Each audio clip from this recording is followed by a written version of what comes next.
Bonjour les amis, j'ai envie de vous commenter à travers les émeutes anglaises qui ont éclaté après le fait qu'à Southport, dans le nord de l'Angleterre, 3 fillettes ont été blessées, ont été tuées à coups de couteau par un Rwandais de 17 ans, dont on cache par ailleurs la religion, 8 autres blessés, et donc des émeutes qui éclatent partout, et naturellement, les émeutiers sont montrés du doigt en disant que ce n'est pas le peuple anglais, mais que c'est l'extrême droite. Et j'ai envie, à travers cet épisode, de vous montrer comment, de manière récurrente, dans nombre de pays européens, dont la France, mais aussi l'Allemagne, mais aussi la Belgique, mais aussi les Pays-Bas, comment, à chaque fois que des assassins islamistes, parce que c'est quand même la réalité, passent à l'action contre des habitants locaux, comment l'appareil d'État, comment le système se mobilise. Alors, il faut d'abord savoir que je n'ai pas connaissance depuis 20 ans qu'un résident européen ait tué au cri de Dieu est grand un jeune, un immigré, à cause de ses origines, par racisme et tout. Je le dis franchement, je n'en ai pas connaissance. Par contre, dans les pays européens, et je ne dis pas naturellement que tous les immigrés, la plupart du temps musulmans, sont tous des assassins, sont tous des violeurs. Heureusement que non, mais en attendant, la plupart du temps, les crimes de masse sont commis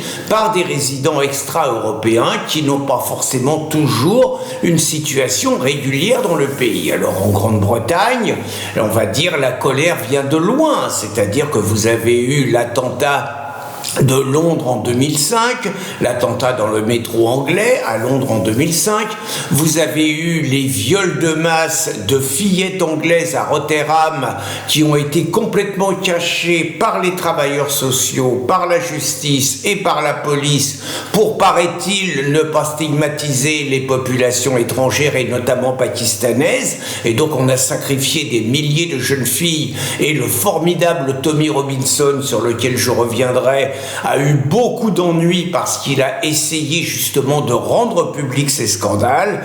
Et puis de temps en temps, que ce soit à Liverpool ou à Londres, vous avez un crime de masse, des attaques à coups de couteau, des attaques, des tirs dans la foule. Enfin bon, les Anglais commencent un tout petit peu à savoir ce qui se passe. Ils constatent que leurs villes ne sont plus des villes anglaises. Londres n'est plus une ville anglaise. Le maire anglais de Londres est un musulman.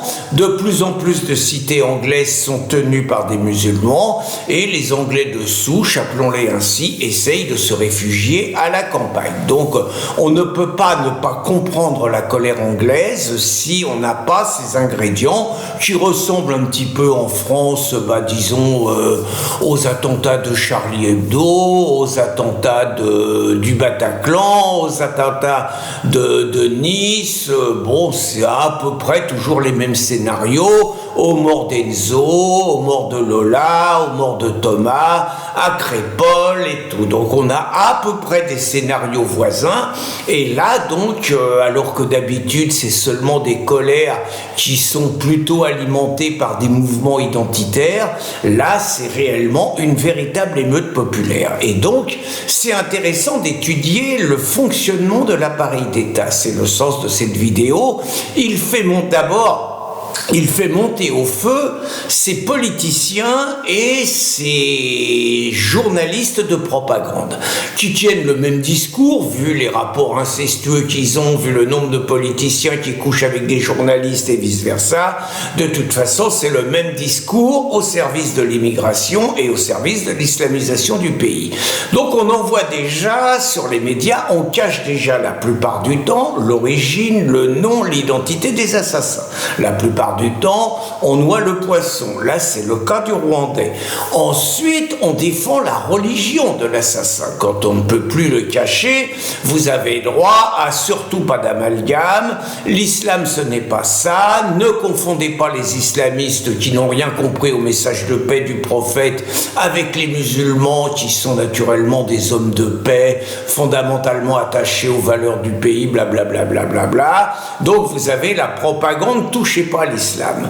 Ensuite, vous avez naturellement la stigmatisation des guillemets racistes et sont qualifiés ainsi ceux qui osent se révolter en Angleterre contre la mort des 3 fillettes, en France contre la mort de Lola, contre la mort de Thomas. Donc ceux-là sont immédiatement qualifiés de racistes, sont immédiatement qualifiés d'extrême droite et immédiatement livrés quelque part à un véritable lynchage médiatique. On leur envoie les milices d'extrême gauche qui bénéficient d'une impunité totale par le pouvoir quand les moindres patriotes qui bougent se retrouvent immédiatement réprimés et jugé sévèrement. On peut le voir en ce moment où vous avez entendu le nouveau Premier ministre travailliste faire un discours très violent appelant à une répression féroce contre les manifestants, contre le peuple, parce que c'est le peuple anglais qui est dans la rue, qui a un sursaut de dignité, qui a une crise de colère, qui ne supporte pas qu'on continue comme avant, que ça se multiplie, que les gouvernements ne fassent rien.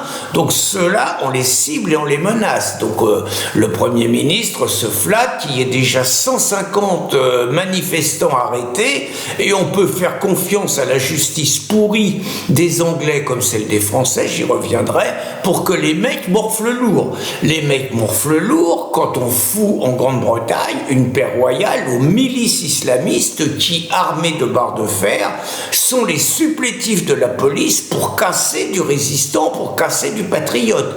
En France, on a vu, à l'occasion de la mort de Lola, quand des jeunes ont voulu faire des manifestations en souvenir de Lola, ils ont été agressés par des milices d'extrême gauche et ils ont été durement réprimés par la police, par l'appareil d'État de Darmanin. Certains se sont retrouvés dans des gardes à vue longues, des perquisitions désagréables. D'autres se sont retrouvés en prison. Je pense aux jeunes de Crépol, aux jeunes qui sont allés à Crépol, à Romans, qui sont allés faire une manifestation suite au décès de Thomas, suite à l'assassinat de Thomas.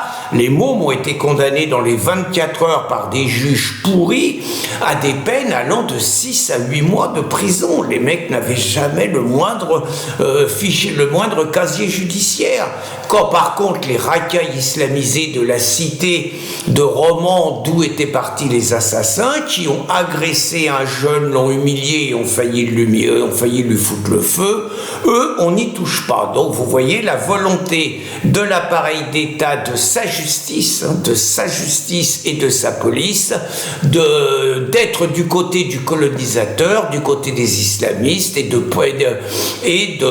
taper réellement sans concession, sans pitié sur les Français, sur les Anglais, sur les Allemands qui osent relever la tête. Je vous dis pas par ailleurs le sort des partis patriotes, que ce soit donc chez les Anglais l'English Defence League, que ce soit le parti de Nigel Farage, qui sont stigmatisés, insultés, salis quotidiennement, que ce soit l'AfD en Allemagne, qui eux sont carrément persécutés par l'appareil d'État, ou que ce soit le Rassemblement National ou Reconquête en France, qui sont l'objet de campagnes crapuleuses, sans parler de l'appareil d'État qui traîne devant les tribunaux, et je crois pouvoir parler de ce que je connais, qui traînent devant les tribunaux tous ceux qui osent expliquer que l'islam est incompatible avec la France, tous ceux qui osent expliquer que non seulement il faut arrêter l'islamisation,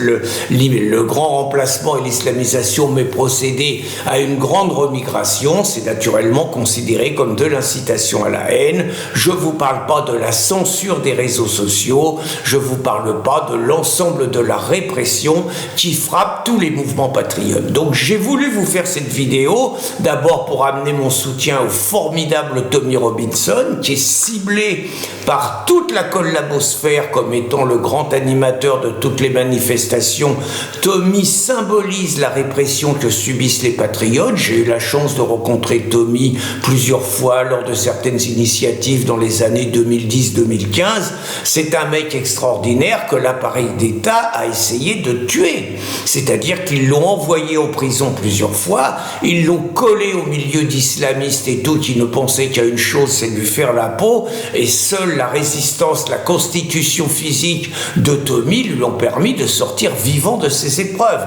Et vous avez les mêmes scénarios en France, les jeunes de Crépol, tous ceux qui se retrouvent emprisonnés pour des délits d'opinion, qui confirment réellement que les patriotes non seulement n'ont rien à attendre de l'appareil d'État en France, mais qu'ils doivent le combattre et le considérer, que ce soit en France ou en Grande-Bretagne, comme leur pire ennemi, au service de l'occupant, au service de l'envahisseur, contre le pays pour lequel ils sont payés pour le défendre, pour défendre les habitants, pour défendre les Français d'origine. Autrement dit, l'appareil d'État est constitué par des traîtres et par des collabos. Bonne journée les amis.